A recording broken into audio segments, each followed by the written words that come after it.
Another click, another lesson to learn. Ngayon naman ay aaralin natin ang numbers. So, come and count with me. Aralin natin ang number.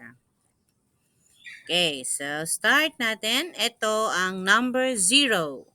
Paano spell ang 0? Z-E-R-O. Zero. Z-E-R-O. Zero. Meron ba yan laman? Meron ba dapat value ang 0? Yan, nakikita ninyo, wala.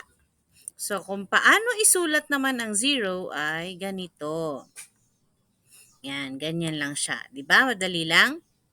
Ano ang kasunod ng number 0? Ang number 1. Ang number 1, O-N-E. Number 1, O-N-E. 0, Z-E-R-O, 1, O-N-E. Ilan ang 1?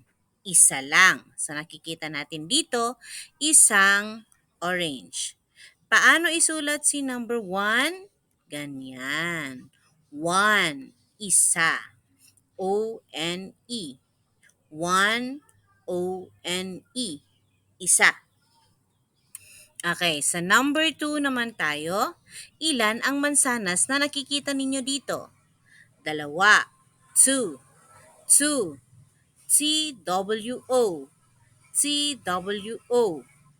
Paano naman isulat ang number 2? Ganyan. Okay, so ganyan isulat ang number 2 sa papel. T-W-O.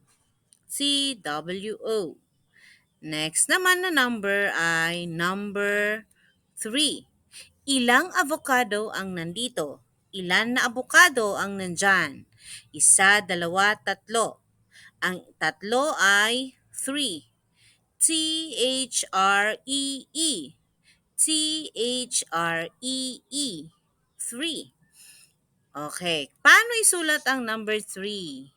Yan, ganyan. Sa nakikita ninyo, meron ditong tatlong aso. At ang huling na pag-aralan namin ay ang number 4.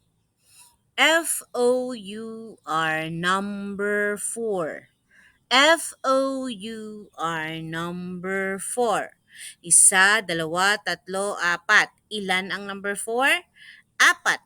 Apat. Paano isulat ang number 4?